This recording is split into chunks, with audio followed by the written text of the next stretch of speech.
Hey guys, this is Greg Clark. I'm a physical therapist in the Shawnee, Oklahoma area, and I'm here with two of my really good buddies. Over here, I have Frank Kelly, and over here, I have the distinguished ability to be able to hang out with a guy named Barry Fogerty. And so we've decided about a year ago that we would get together and come up with a men's group in Shawnee for veterans. And so here we go. We're over here in Seminole visiting with old Barry at the Seminole Airport, the Jimmy Austin Airport, just talking to him about some stories. So, Frank? What would you say about a guy that was a veteran that was in Vietnam, then he was in the Oklahoma City bombing, and then had his house blown down by a tornado, or damaged really bad? What would that guy be doing? That's who we're going to talk to today. You wouldn't think building an airplane, but here he is, and we're glad to be with Barry today and get to know him. Glad to be here after the bombing. Yeah. So to talk about your story a little bit and get to know you a little bit better, let's see, if I remember, you were born in Michigan. Yep. Moved to Oklahoma in what year? About? Well, I married the wife in '68, and because I don't have any living relatives in Michigan, decided it'd be a cool thing to be for grandparents and cousins and aunts and all the family activities. We just moved back here to be amongst the family thing. And now you were in Vietnam. You're a fellow Navy vet. And that. You were what did you do in the Navy? Various and sundry things, actually. Had to go through the training activities to become rated.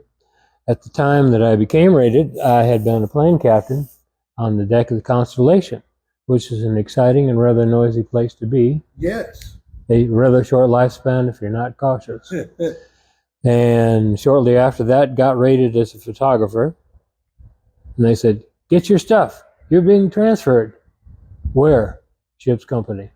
"Oh, okay." So I went down 2 decks, and that's where I spent the rest of my time in Vietnam, was down there. And a couple odd things that happened. But I would imagine there's a lot of stress being a photographer in the Navy during Vietnam. there's a fair amount. People get stressed out and do things they wouldn't normally do, like commit suicide or get hurt intentionally or things of that sort. That just is the way people react to stress. And I got to photograph the leavings and all the activities, that part of that stuff. After that, I went to a 3-year photography school. Coming out of that, came to Shawnee, America, and ended up working for the state and the Water Resources Board. Oh, a nice small agency. This is a good place to work. Yeah. Until the day of the bombing, which kind of interrupted my life for several years. Now, what floor were you on? I was on the 2nd floor, and I was facing, near as I can tell, I was about 80 or 90 feet from the truck that had the explosives. Yeah. And all the explosives were banked. The explosives have to be banked to make them go the way you want it to go. And they had sandbags apparently in the truck, and it blew towards the building. And we just got the back blast from it. Took out all the glass windows around. The majority of one window apparently I got in my back because I had about 4 feet of stitches. Do you remember anything from that moment? No. The doc said your mind under heavy stress quits recording. Yeah. Doesn't want to remember this. Uh-huh. So. What were you doing at the time? Well, at the time, I was taking some large computer-generated graphics, taking them back to my studio area, and putting them on 35mm slides. We're going to have a slideshow. Somebody's doing a slideshow and needed them. So I was creating those. And I came up to the gal who was doing them and talked with her a little bit and took the next 4 or 5 from her and turned around to go back to my work area. And the bomb went off. And I got the glass in the back of my head and shoulders and so all that nonsense. And she turned away from me, and she turned towards the window, and she got the glass in her face. And it killed her. They had to dig around to find her because she fell down, and then the ceiling fell down, and then a whole bunch of junk was on top of her. They had to dig down in the stuff and say, "Oh, I see some hair. That must be her." So they dug her out. And apparently during that time, a part of me was cognizant. When the EMTs got in there, they saw the blood on my back, so they knew I needed my shirt off. They started cutting my shirt. I said, "Don't cut that shirt, the wife will kill me." "Well, God, at least keep the buttons, then she won't be so mad." "Oh, okay." But I don't remember saying that. But apparently I really chewed on what poor EMTs. However, it was a couple of 3 or 4 days in the hospital, and that was the time that AIDS was going on, and I needed blood transfusions, but they didn't want to give it to me because they were afraid that AIDS was in the blood and I'd get so. Right. They just packed me and sent me home with stitches and lots of plasma stuff. Got through that, back and forth to the doctor for a year and a half. I ended up having a knee replaced, and they put 4 feet of stitches in my back, which taking the stitches out was a fun time too. You want to see flashing lights? You can see flashing lights every time they pull a stitch out. Yeah. But got through that. So, how are you feeling mentally at that time? At that time, I was too busy worrying about health stuff and trying to make the usual, use the restroom, eat the right foods, all the good, all the stuff you have to do then. So you were involved in your recovery mentally, so it kind of kept you from slowing down and thinking about things. Yeah, pretty much. Yeah. Having a good woman to help take care of, and a good doctor. Yeah. Turned out the doc that did all the stitchery was a ENT? No, ear, nose, and throat. Was used to very small, fine stitches. So instead of having zebra stripes on my back, I got very small stripes on my back, which was good. And beauty, I can wear a bikini now. That's no, right. I can't. Yeah, probably not. It's all about looking good on the beach, right? Yes, yeah. Either way, we got through that. And one of the things the doc told me there, said, "Man, you're not going to live to be 65. I hate to tell you that. And I'm 78, and I won't give a bird to the camera, but that's what I think. I think of that." You probably weren't expected. And he said, "Your math is bad. Your reasoning skills are really going to be bad. You're going to have to be very careful." But I built an airplane. Yeah. So the brain damage, well, one could say if you're building an airplane, it's not very good to begin with. But one would say that your math skills and your reasoning skills are sufficient. Yep. And I had helpers along the way. Yeah. So between the 4 or 5 people over the years that helped along, and myself, my perseverance, we got an airplane. And it's flown. I top end at this point without any aerodynamic cleanup is 155 miles an hour. And if my bladder was younger, it would go 1,000 miles, but my bladder will not go 1,000 miles. So one would say it's a relatively good end of the story. You've been through all this, and you had a good support system, and you're building an airplane. You've kept your spirit about you, but that's not the end of the story. No, the continuum in the story is the good Lord had his hand on me that day. And still does. Yeah. So then you're at your house in Shawnee, what, 3 years ago, approximately? Just about a year ago. About a year ago. In a couple months, yeah. And what happened then? Well, they said, tornado work, be aware we could have a tornado. And it got to be 10, 11 o'clock at night. I said, okay, that's all, we're going to bed. And we get ready for bed, and about the time we get laid down in the bed, the tornado siren goes off. And Noah says, It's raining out there. I'm not going to go out in that rain and get in that storm cellar. Forget it. We'll just get in the hallway. It's sort Guess of a what, Oklahoma folks? mindset. You have to live here to appreciate that. Yeah. We found out that the west wall of the house was trashed and the power 'Cause the tornado structure did hit. did hit. Yep. Ate chunk the roof up and a bunch of other stuff. And a year and about 3 months later, we had everything fixed. Just except for things like, well, we put the porch light in there, but whoever put the porch light in didn't allow it far enough from the roof to get a bulb in. So now we got to call an electrician and say, guys, can you move this thing down about 6 inches so we can get a bulb in this thing? You know, things like that have been going on, which has been great. And we about got that 3/4 of the way straightened up. And I went to the doc because I was having problems with something. And they do the usual checking everything. As long as you're here, we'll check everything. And he says, Mr. Fogerty, sit down. What is going on? He says, we're going to take you to the whatever. And I said, well, let's go. You know, let's go if you got a problem. He says, no, sit down. We're going to drive you there.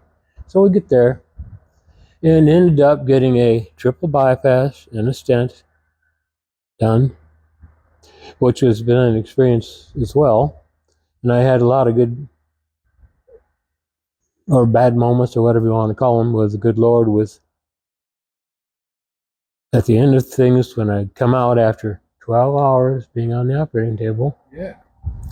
And I'm laying in the recovery thing in the darkened area.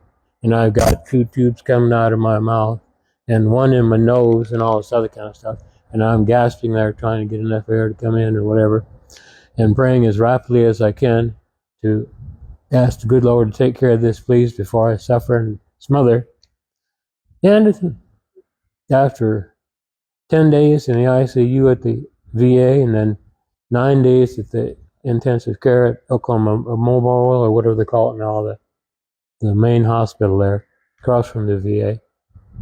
I got out of there, had to go into skilled nursing for 2 weeks before I could finally come home. But I still can't do a dance. I don't understand that. I thought I could do a dance of some sort by now. So, but Barry, I got to ask you because you're similar to me. You're not getting around as good as you used to. You before the video, we said you have some arthritis kicking in. Oh yeah, that's eternal. But there'll be people watching this video, veterans and other people that they go through things themselves, and they'll be in a spot where they're like, man, I just don't feel like going on, or they're lethargic, or they don't want to get out of the house, or they don't want to. They get in a spot where they're just hitting a wall. What are some of the things that you found through all this that kept you going? Because you're not just living life. I mean, you're doing Barry, you're building an airplane. What are some of the things that you found that helped you during those times that you just were like, oh, it's just so tough right now? Well, it comes down to if you got God in your life and Christ, you're never alone. And I tend to do things, butt my head against the wall 3 or 4 times and say, okay, Lord, I can't do it. Could I have some help? And that got me through it all. He's the only way you can do it. To do that, isn't he? I mean, as people hear all 3 of our stories, it's obvious that God, if you trust him and you listen to him, that he will guide you even through your stubbornness. In spite of yourself. In spite. Pretty much it. What about any practical things like support groups or having a friend that you can call or things like that helped you during those times? Well, my best friend helped me. We've been married 56 years. So I got to ask you, how was it for her? That had to be that was something she hard. She took a lot of stress too, and yeah, a lot of driving back and forth between the hospitals and whatever. But fortunately, she's a strong woman. I think a lot of people don't realize, whether you're in the military or you're a first responder, and you've seen some bad stuff, that spouse is just as much of a hero Yeah. as She- the actual person. She absorbs your stress. Yeah. You learn how to feel for each other, in essence. So That's what helps. whenever I met Barry, I was actually his physical therapist after his heart procedure. He got to hear a little bit about what we were doing with a group called Finishing the Call, which is a first responder support group located in Shawnee, Oklahoma. And so it was interesting because actually one of my partners that's in that group, I asked Barry, I said, hey, can I bring a guy named Jimmy Barnett over? He was Oklahoma City Fire, and he was in the bombing, and I'd just like for you guys to meet each other. And so, sure. And so we go over and visit with Barry, and come to find out, I didn't even know that, but Barry was on the second floor of the Water Resources Board, and my buddy Jimmy, his first duty was there at the first floor of the Water Resources Board. So they had some similarities in conversations. And to me, our whole thing that we're wanting to do is not only get our stories out, but to help those individuals, those 22 a day that are just saying, I cannot handle any more pain, mentally, physically, emotionally. We're wanting to give you an outlet. We're wanting to be able to show you that through trauma, through anxiety, through depression, there is a little bit of hope on the other side. And a lot of times it takes coming together It does. as brothers. Talking it over and telling about experiences and the traumas, and well, this is what I did. You might try that. So These things help. Barry has been instrumental in keeping this group together. He's always texted me, what else can we do? Who can we go talk to? What group do we need to go speak with? And so from what I've been able to visualize is it's kind of given you another outlet, another way to be able to help not only deal with your struggles, but to also go help that brother out that may be suffering as well. And that activity, that giving out, helps me. Yeah. As well. And it comes to my mind that this needs to be done, and as we discussed, but the good Lord puts it on your mind and says, this is a good thing, continue this is why we're doing this. We're not making money, we're not doing anything but helping and trying to get these people to come together as a group to help dump some of their stress, as well as the stress that the wives and kids feel in the long term, because they absorb the stress from those people as well, I think. And if they don't know God and they don't know the things of Christianity, that's another good place to get them involved with God and let them show them how to lay their burdens down on God as well. One person's opinion, but I believe that's the norm for me. You made a good point. So we came together and we formed this group. It's not a company, it's not an LLC, it's not a nonprofit. It's just a group of guys that's come together. I'll volunteer. That's volunteering, trying to make a difference. So these guys. Wait, what? Oh, sorry. Well, I am going to write you a check for this. But, so we have some great stories that's going to be coming out here before long, and we look forward to you kind of not only joining our page on Facebook, but also to hear Frank's story, to hear more about Barry. And we have some other people we're going to be interviewing as well. So stay tuned. It'll be out soon. Thank you.